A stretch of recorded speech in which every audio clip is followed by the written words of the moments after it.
رباه عفوك إني من نور مدتنا. அல்லாஹ்வுடைய தூதர் முஹம்மது ரசூலுல்லாஹ் ஸல்லல்லாஹு அலைஹி வஸல்லம் அவர்கள் சொன்னார்கள், மன் கான ஃபி ஹாஜத்தி அஹீஹி கான அல்லாஹு ஃபி ஹாஜத்திஹி. யார் ஒரு சகோதரனுடைய தேவையில் பங்கு கொள்கிறானோ இறைவன் அவருடைய தேவையில் பங்கு கொள்வான். ஒரு சகோதரனின் தேவையை ஒருவர் நீக்கினால் இறைவன் அவருக்கு வரக்கூடிய தேவையை நீக்குவான். அவர் எந்த சகோதரராக இருக்கலாம், அவர் இஸ்லாமிய மார்க்கத்தில் பிறந்த சகோதரராக இருக்கலாம், இஸ்லாமிய மார்க்கத்தை ஏற்காத சகோதரராக இருக்கலாம், எந்த மொழி பேசக்கூடிய எந்த நாட்டில் வாழக்கூடிய யாராக இருக்கலாம். அவர்களின் தேவையில் யார் பங்கு கொள்கிறானோ இந்த உலகத்தில் அவருடைய தேவையில் இறைவன் பங்கு கொள்வான் என்று இறை தூதர் முஹம்மது நபி ஸல்லல்லாஹு அலைஹி வஸல்லம் அவர்கள் சொன்னார்கள். மேலும் சொன்னார்கள், இர்ஹமு அஹ்லல் அர்த், இந்த பூமியில் உள்ளவர்களுக்கு நீங்கள் இரக்கம் காட்டுங்கள். இர்ஹமுக்கும் மன் ஃபிஸ் ஸமா, வானத்தில் உள்ள அந்த இறைவன் உங்கள் மீது இரக்கம் காட்டுவான். மேலும் சொன்னார்கள், அன்ஃபிக் உன்ஃபிக் அலைக், நீங்கள் செலவு செய்யுங்கள், இறைவனுடைய பாதையில் தான தர்மம் செய்யுங்கள். உன்ஃபிக் அலைக், இறைவன் உங்களுக்கு செலவு செய்வான். மேலும் சொன்னார்கள், வமன் சதர முஸ்லிமன், எவன் ஒரு முஸ்லிம் சகோதரனுடைய குறையை மறைப்பானோ சதரஹுல்லாஹு யௌமல் கியாமஹ், நாளை மறுமையில் அல்லாஹ் அந்த படைத்த இறைவன் அவருடைய குறையை மறைப்பான். சுப்ஹானல்லாஹ். ஒரு முஃமினுடைய ஒரு மனிதனுடைய கண்ணியத்தை பாதுகாப்பது மனிதர்களாக பிறந்த எல்லோருக்கும் கடமையாக்கியது அல்லாஹ்வுடைய மார்க்கமாகிய இந்த இஸ்லாம். மனிதனுடைய கண்ணியத்தை விட இந்த பூமியில் எதுவும் உயர்ந்தது கிடையாது என்பதை நிரூபித்தது இந்த மார்க்கம். இறை தூதர் முஹம்மது நபி ஸல்லல்லாஹு அலைஹி வஸல்லம் தங்களுடைய கடைசி பேருரையில் சொன்னார்கள், இந்த நாளை விட, இந்த நாளுக்கு இருக்கக்கூடிய கண்ணியத்தை விட, ஹஜ்ஜிலே அரஃபாவுடைய நாள், இந்த மாதத்திற்கு இருக்கக்கூடிய கண்ணியத்தை போல் துல்ஹஜ்ஜுடைய மாதம், முஸ்லிம்கள் கண்ணியமாக பேணக்கூடிய அந்த மாதம், இந்த ஊருக்கு இருக்கக்கூடிய கண்ணியத்தை போல் உலகத்தில் இருக்கக்கூடிய பகுதிகளில் முஸ்லிம்களுடைய உள்ளத்தில் மேன்மையாக இருக்கக்கூடிய மக்கா, அதை குறியிட்டு சொன்னார்கள். இந்த மக்காவிற்கு, இந்த மாதத்திற்கு, இந்த நாளுக்கு இருக்கக்கூடிய கண்ணியத்தை போன்றது உங்களுடைய இரத்தங்களுடைய கண்ணியம், உங்களுடைய மானங்களுடைய கண்ணியம் புனிதமானது. ஒவ்வொரு மனிதனுடைய இரத்தமும் புனிதமானது, ஒவ்வொரு மனிதனுடைய மானமும் புனிதமானது. இந்த நாளை எப்படி நீங்கள் புனிதப்படுத்துவீர்களோ, இந்த மாதத்தை எப்படி புனிதப்படுத்துவீர்களோ, எப்படி இந்த மக்காவை புனிதப்படுத்துவீர்களோ, அது போல் புனிதப்படுத்தப்பட வேண்டியது ஒரு முஃமினுடைய, ஒரு சகோதரனுடைய கண்ணியம் என்று சொன்னார்கள். கஅபா, முஸ்லிம்கள் மேன்மையாக மதிக்கக்கூடிய இறை இல்லம். அந்த இறை இல்லத்தை பார்த்து இறை தூதர் முஹம்மது நபி ஸல்லல்லாஹு அலைஹி வஸல்லம் அவர்கள் சொன்னார்கள், கஅபாவே, நீ புனிதமானவன் தான், ஆனால் உன்னை விட புனிதமானது ஒரு முஃமினுடைய மானம் என்று சொன்னார்கள். இறைவனை நம்பிக்கை கொண்டு வாழக்கூடிய, இறை நம்பிக்கை கொண்ட ஒருவனுடைய மானம் உன்னை விட புனிதமானது என்று சொன்னார்கள். ஒருபோதும் இறை தூதருக்கு முன்னால் எந்த ஒரு மனிதனுடைய மானத்தையும், ஏன் எந்த ஒரு விலங்கினத்தின் மானத்தை கூட குறைத்துவிட முடியாது. அல்லாஹ்வுடைய தூதர் முஹம்மது நபியின் ஒட்டகத்தின் பெயர் கஸ்வா. அவர்கள் ஒரு முறை மக்காவை நோக்கி வரும்போது அந்த ஒட்டகம் ஒரு இடத்திலே அமர்ந்து கொண்டு நகர தடுமாறுகிறது, முரண்பிடிக்கிறது. அப்போது அங்கே முஹம்மது நபியோடு வாழ்ந்த தோழர்கள் சொன்னார்கள், கஸ்வா முரண்பிடிக்கிறது, அடம் பிடிக்கிறது என்று.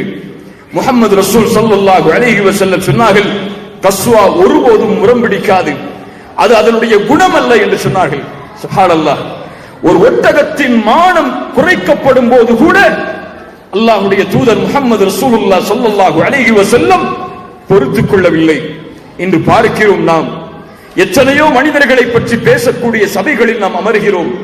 அவர்களை பற்றி தவறாக பேசும்போது நாமும் அதை செவி கொடுத்து கேட்டுக் கொண்டிருக்கிறோம்.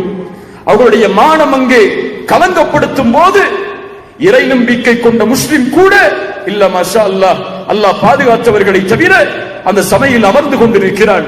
அந்த இறை தூதர் சொன்னார்கள், யார் ஒருவன் ஒரு முஸ்லிமுடைய சகோதரனுடைய மானம் பற்றி பேசப்படும் போது அதிலிருந்து தன்னை தடுத்துக் கொள்கிறானோ, இறைவன் அவருடைய முகத்தை நரகத்திலிருந்து தடுத்துக் கொள்வான் என்று. இந்த போதனைகளை எல்லாம் எண்ணி பாருங்கள். நீங்கள் உங்களுடைய சகோதரருக்கு உதவி செய்யுங்கள். அல்லாஹ் உங்களுக்கு உதவி செய்வான். நீங்கள் இரக்கம் காட்டுங்கள் பூமியில் உள்ளவர்களுக்கு, அல்லாஹ் இரக்கம் காட்டுவான். நீங்கள் செலவு செய்யுங்கள், அல்லாஹ் செலவு செய்வான். நீங்கள் பிறருடைய குறையை மறையுங்கள், அல்லாஹ் உங்களுடைய குறையை மறைப்பான். மேலும் அல்லாஹ்வுடைய தூதர் சொன்னார்கள், நீங்கள் உங்களோடு வாழக்கூடிய சக மனிதர்கள் செய்யக்கூடிய பாவத்தை மன்னியுங்கள், இறைவன் உங்களுடைய பாவத்தை மன்னிப்பான். மனிதர்களுக்கு நன்றி செலுத்தாதவர் ஒருபோதும் படைத்த இறைவனுக்கு நன்றி செலுத்துபவராக ஆக முடியாது. நீங்கள் படைத்த இறைவனுக்கு நன்றி செலுத்த வேண்டும் என்றால் படைப்புகளுக்கு நன்றி செலுத்துங்கள். மேலும் சொன்னார்கள், சுருக்கமாக எல்லாவற்றையும் உள்ளடக்கி தன் உள்ளத்தில் எது விருப்பமாக இருக்கிறதோ அதையே இந்த மனித இனத்தில் பிறந்த சகோதரர்களுக்கும் விருப்பமானதாக யார் ஒருவர் கருதுவாரோ அந்த நிலையை அடையும் வரை அவர் படைத்த இறைவனை ஏற்றுக்கொண்டவராக மாறவே முடியாது என்று சொன்னார்கள். அந்த இறை தூதர் ஒரு செய்தி ஒன்றை அந்த நபித்தோழர்களுக்கு அவர்களோடு வாழ்ந்த மனிதர்களுக்கு சொன்னார்கள். ஒரு முறை செய்தியை கவனியுங்கள், எவ்வளவு அழகான செய்தியை இறை தூதர் சொல்கிறார்கள் பாருங்கள். முன்னாள் காலத்திலே ஒரு மனிதர் ஒரு பாதை வழியாக நடந்து செல்கிறார். அவருக்கு தாகம் ஏற்படுகிறது. தாகம் ஏற்பட்டவுடன் ஒரு கிணற்றை கண்டுபிடிக்கிறார். அதனுள் இறங்குகிறார். அதிலிருந்து தண்ணீரை அருந்துகிறார். தண்ணீரை அருந்தி அந்த கிணற்றிலிருந்து வெளியே வந்தவுடன் அங்கே பார்த்தால் ஒரு நாய் அங்கே இருக்கக்கூடிய ஈர மண்ணை தன்னுடைய நாவால் தடவி கொண்டிருக்கிறது. அப்போது அந்த மனிதர் பார்த்து சொல்கிறார், என்ன வார்த்தை சொன்னார் தெரியுமா? இந்த நாய்க்கு எனக்கு ஏற்பட்ட தாகம் போலே ஏற்பட்டிருக்கிறது என்று சொன்னார். அந்த வார்த்தையை சொல்கிறார்கள் இறை தூதர்.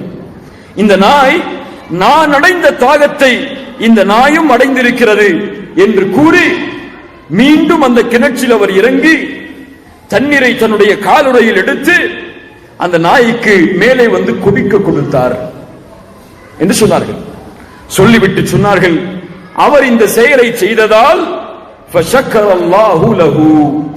அவருக்கு இறைவன் நன்றி செலுத்தினான். எதற்கு செய்ததால்? எதற்கு செய்ததால்? ஒரு நாயின் தாகத்தை தணித்ததால் இறைவன் அவருக்கு நன்றி செலுத்தினான், அவர் செய்த பாவத்தை மன்னித்தான் என்று சொன்னார்கள். இந்த முஸ்லிம்களை இந்த உலகத்தில் பலர் தீவிரவாதிகளாக பார்க்கிறார்கள். மனிதர்கள் மீது இரக்கம் காட்டாதவர்கள் என்று சொல்கிறார்கள். மனிதர்களுடைய உயிரை அழிப்பதற்கு இவர்களுடைய உள்ளம் ஏங்குகிறது என்று விமர்சனம் செய்கிறார்கள். ஆனால் அவர்களுக்கு வழிகாட்டப்பட்ட இந்த மார்க்கம் அவர்களுக்கு ஒரு நாய்க்கு இரக்கம் காட்டினால் இறைவன் உனக்கு நன்றி செலுத்துவான் என்று சொல்கிறது. இந்த ஒரு வழிமுறையை உள்ளத்தில் ஏற்று வாழ்பவன் எப்படி ஒரு உயிரை கொலை செய்ய வேண்டும் என்ற எண்ணத்தை உள்ளத்தில் சுமப்பான்? யோசித்து பாருங்கள். மேலும் இறை தூதர் சொன்னார்கள், நான் ஒரு மனிதனை சொர்க்கத்திலே பார்த்தேன். அவன் என்ன காரியம் செய்தான் தெரியுமா? மனிதர்களுக்கு இடையூறாக இருந்த ஒரு மரத்தை அந்த பாதையில் இருந்து அகற்றினான்.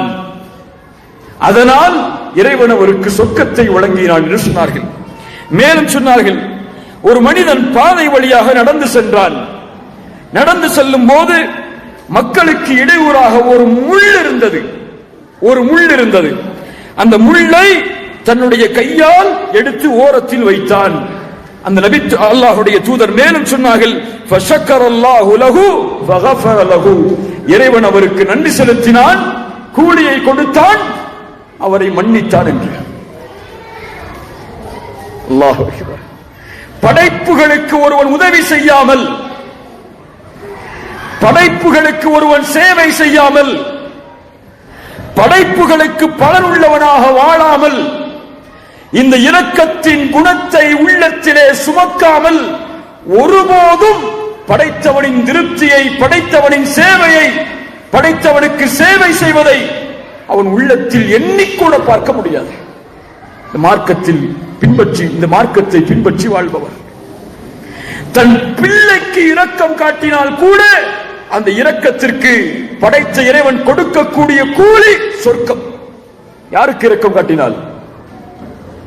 இயற்கையாக ஒரு மனிதன் தன் பிள்ளைக்கு இரக்கம் காட்டுவானா? மாட்டானா? மாட்டான். தன் பிள்ளைக்கு இரக்கம் காட்டாத பெற்றோர்கள் உண்டா? ஆனால் தன் பிள்ளைக்கு இரக்கம் காட்டினால் கூட படைத்த இறைவன் அவருக்கு சொர்க்கத்தை வழங்குவான். ஒரு செய்தியை கவனியுங்கள். இறைத்தூதருடைய வீட்டுக்கு, யாருடைய வீட்டுக்கு சொல்லுங்கள் கொஞ்சம், இறைத்தூதர் முஹம்மது நபி ஸல்லல்லாஹு அலைஹி வஸல்லம் யாரை இந்த கோடான கோடி முஸ்லிம்கள் உள்ளத்தில் நேசத்தோடு முஹம்மது ரசூல் ஸல்லல்லாஹு அலைஹி வஸல்லம் என்று நேசிக்கிறார்களோ, அந்த முஹம்மது ரசூலின் வீட்டுக்கு ஒரு ஏழையான ஒரு பெண்மணி வருகிறார்கள். மிஸ்கீனா, ஏழையான ஒரு பெண்மணி, 2 குழந்தைகளோடு வருகிறார்கள். முஹம்மது நபி வீட்டில் இல்லை, அவருடைய மனைவி வீட்டில் இருக்கிறார்கள், ஆயிஷா ரலியல்லாஹு அன்ஹா. அவர்களிடத்தில் சென்று கேட்கிறார்கள், ஏதாவது உணவு இருக்கிறதா என்று. முஹம்மது நபி யார் என்று நினைத்துக் கொண்டிருக்கிறோம். அவர்கள் உலகத்தின் தலைவர், முஸ்லிம்களுக்கு தலைவர். அப்படி என்றால் எவ்வளவு பெரிய செல்வத்தில் வாழ்ந்திருப்பார் என்றெல்லாம் உங்களுடைய கற்பனை இருந்திருக்கும். ஆனால் அவர்களுடைய வாழ்க்கை எப்படி அல்ல. உலகத்தில் எந்த தலைவரும் எந்த மனிதரும் அனுபவிக்க முடியாத துன்பங்களை எல்லாம் முஹம்மது ரசூல் ஸல்லல்லாஹு அலைஹி வஸல்லம் உள்ளத்தில் அனுபவித்திருக்கிறார்கள். முன்னால் பேசிய ஆசிரியர்கள் சொன்னார்கள், அவர்கள் பிறக்கும் போதே தந்தை கிடையாது அவர்களுக்கு. பிறந்த சில ஆண்டுகளில் தாயும் மரணம். அடுத்தடுத்து அவர்களுடைய குடும்பத்தில் அவர்களை அரவணைத்த அவர்களுடைய பெரிய தந்தை, சிறிய தந்தை எல்லோரும் மரணம். அவர்களை நேசித்து திருமணம் செய்த அவர்களுடைய மனைவியும் மரணம். அந்த இறைத்தூதருக்கு 7 குழந்தைகள். அந்த 7 குழந்தைகளில் 6 குழந்தைகள் அவர்கள் உயிரோடு வாழும் போதே மரணம்.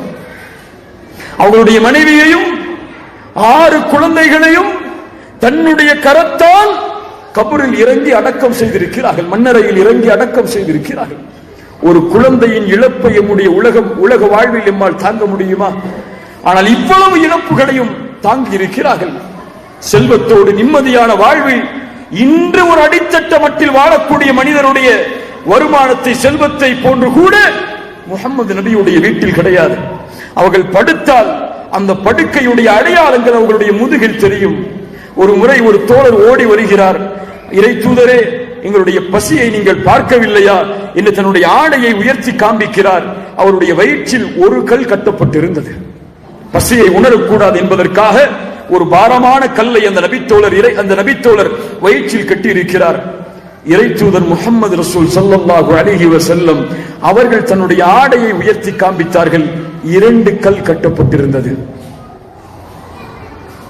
அவ்வளவு பசி. அவருடைய வீட்டில் அந்த ஏழ்மையான பெண் வந்து கேட்கும் போது எதை கொடுக்க முடியும்? 3 பேரித்தம்பழம் அந்த தாயுடைய கரத்தில் கொடுக்கிறார்கள். ஆயிஷா ரலியல்லாஹு அன்ஹா ஒரு பேரித்தம்பழத்தை ஒரு குழந்தைக்கு அந்த தாய் கொடுக்கிறார்கள். இன்னொரு பேரித்தம்பழத்தை இன்னொரு குழந்தைக்கு கொடுக்கிறார்கள். ஒரு பேரித்தம்பழத்தை தனக்காக வைத்துக் கொள்கிறார்கள். நீதமான பங்கீடுதானே. அந்த குழந்தை சாப்பிடும் வரை இந்த தாய் அந்த பேரித்தம்பழத்தை சாப்பிடவில்லை. சாப்பிட்டு முடித்து விட்டது. தான் அந்த பேரித்தம்பழத்தை சாப்பிடுவோம் என்று வாயருகில் கொண்டு செல்லும் போது அந்த 2 குழந்தைகளும் அதை கேட்கிறது. நபியின் மனைவி அவர்கள் பார்த்துக் கொண்டிருக்கிறார்கள் அந்த நிகழ்வை.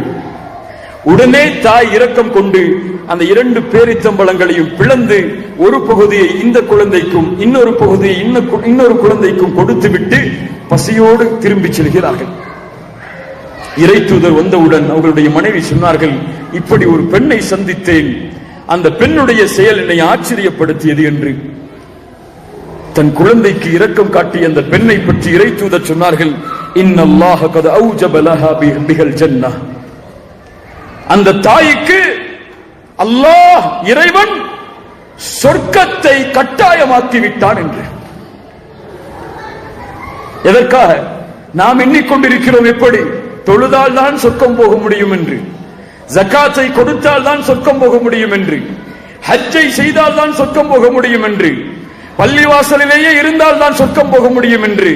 இல்லை கண்ணியத்துக்குரியவர்களே, தன்னுடைய குழந்தைக்கு இரக்கத்தை காட்டினாலும் அல்லாஹ் அந்த செயலை அங்கீகரித்தால் அல்லாஹ் ரப்புல் ஆலமீன் அதனுடைய கூலியாக அவன் நாடியதை தருவான்.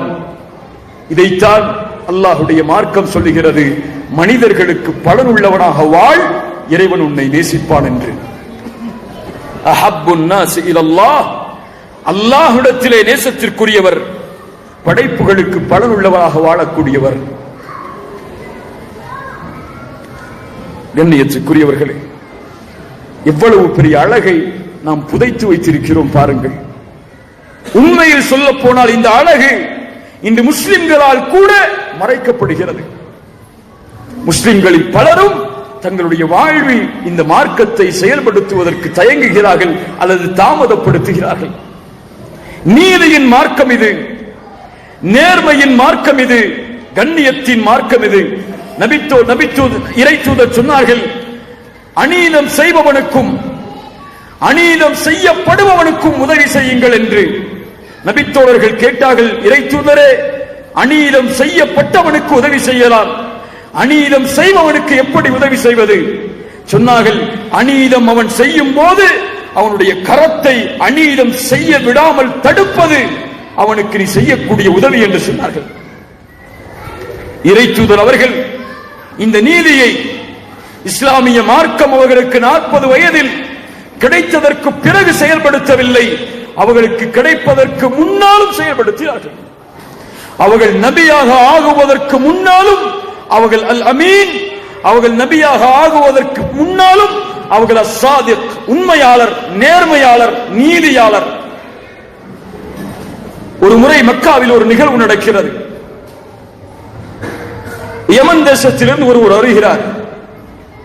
வந்து அந்த மக்காவிலேயே உயர்ந்த குலம் என்று மதிக்கப்படக்கூடிய குறைஷிகளிடத்திலே வியாபாரம் செய்கிறார். அந்த வியாபாரத்தில் அந்த குறைஷி உயர்ந்த குலத்தில் உள்ள அவர் அந்த யமன் தேசத்திலிருந்து வந்தவரை ஏமாற்றி விடுகிறார். அவர் கோபமடைகிறார். எல்லா அந்த தரமுடைய குடும்பத்திடம் சென்று நீதிக்காக முறையிடுகிறார். எல்லோரும் நீதியை மறுத்து விடுகிறார்கள். கோபம் கொண்ட அவர் முஸ்லிம்கள் புனிதமாக மதிக்கக்கூடிய காபாவிற்கு முன்னால் வந்து ஒரு ஏட்டில் கவிதையாக சில வரிகளை எழுதி தொங்க விட்டு சென்று விடுகிறார். அதில் எழுதப்பட்ட வரிகள் நீளமானது. சுருக்கமாக அவர் சொன்ன வார்த்தை, மக்களே, நீங்கள் காபாவின் அருகிலே வாழ்ந்து என்ன பலன்? இறை இல்லத்தின் அருகிலே வாழ்ந்து என்ன பலன்?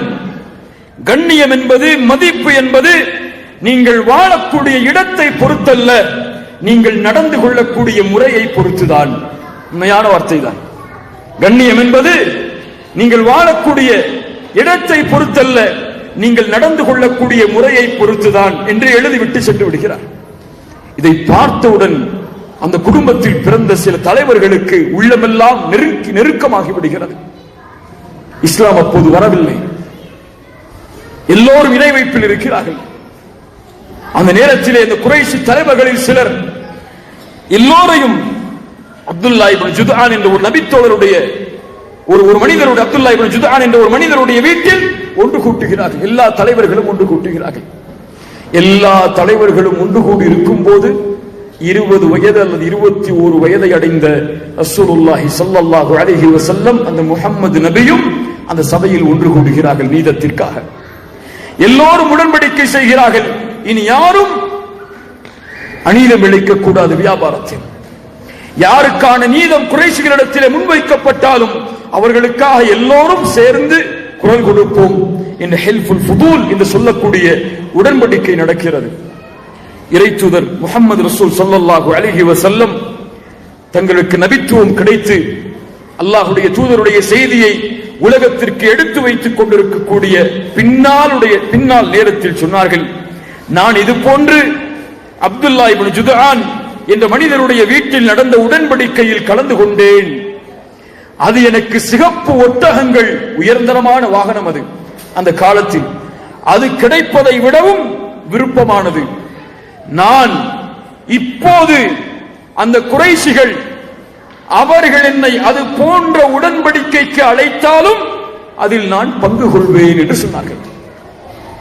அவர்கள் எந்த மதத்தை பின்பற்றுபவராக இருக்கலாம், எந்த சித்தாந்தத்தை பின்பற்றுபவராக இருக்கலாம், நீதிக்கான குரலாக அவர்கள் என்னை இந்த நேரத்தில் அழைத்தாலும் நான் அதில் பங்கு கொள்வேன் என்று முஹம்மது ரசூல் ஸல்லல்லாஹு அலைஹி வஸல்லம் அவர்கள் சொன்னார்கள். கண்ணியத்துக்குரிய என் அன்பு சகோதர சகோதரிகளே, இதுதான் அந்த செய்தி. இதைவிட அழகு எது இருக்க முடியும்? இதைவிட வாழ்வில் பின்பற்றுவதற்கு ஒரு நேர்மையான, நீதியான, நீளமான வழிமுறை எது இருக்க முடியும்? அதைத்தான் இறைவன் சொல்லுகிறான், وَمَن يَبْتَغِي غَيْرَ الْإِسْلَامِ دِينًا فَلَن يُقْبَلَ مِنْهُ. யாரொருவர் இந்த இஸ்லாம் அல்லாத வேறு வழிகளை தன்னுடைய வாழ்வின் வழியாக ஏற்று வாழ்கிறாரோ அதை இறைவன் ஒருபோதும் அங்கீகரிக்க மாட்டான். அவர் நாளை மறுமையில் மிகப்பெரிய நஷ்டவாளியாக மாறிவிடுவார் என்று இந்த அழகை உங்களுக்கு முன்னால் சமர்ப்பிக்கிறோம். இந்த அழகு என்பது ஒரு மதம் அல்ல, மதமாற்றம் அல்ல, பெயரையோ முகத்தையோ ஆடைகளையோ மாற்றிக்கொள்வதல்ல, வாழக்கூடிய வழிமுறையை மாற்றுவது. நீளமாக, நேர்மையாக, கண்ணியமாக, எல்லோர்களையும் நேசித்து எல்லோர்களுக்கும் பலனுள்ளவனாக இந்த உலகத்தில் இருந்து வாழ்ந்து மறைவதுதான் இந்த ஒட்டுமொத்த இந்த மார்க்கமும் இந்த வழிமுறையும் சொல்லக்கூடிய செய்தி. இந்த செய்தியை ஏற்று வாழ்வதற்கு படைத்த இறைவன் அல்லாஹ் எமக்கு உதவி செய்வானாக, எம்முடைய உள்ளத்தை அதற்கு விசாலப்படுத்துவானாக. அல்லாஹ் ரப்புல் ஆலமீன் இந்த மார்க்கத்தின் மீது உள்ள நேசத்தை எமக்கு மேலும் அதிகப்படுத்தி இதை வாழ்வில் கொண்டு வருவதற்கு அல்லாஹ் எமக்கு உதவி செய்வானாக. ஜஸாக்குமுல்லாஹு கைரன். பாரக்கல்லாஹு ஃபீக்கும். அகூலு கௌலி ஹாதா அஸ்தக்ஃபிருல்லாஹ லீ வ லக்கும். அஸ்ஸலாமு அலைக்கும் வ ரஹ்மத்துல்லாஹி வ பரகாத்துஹு.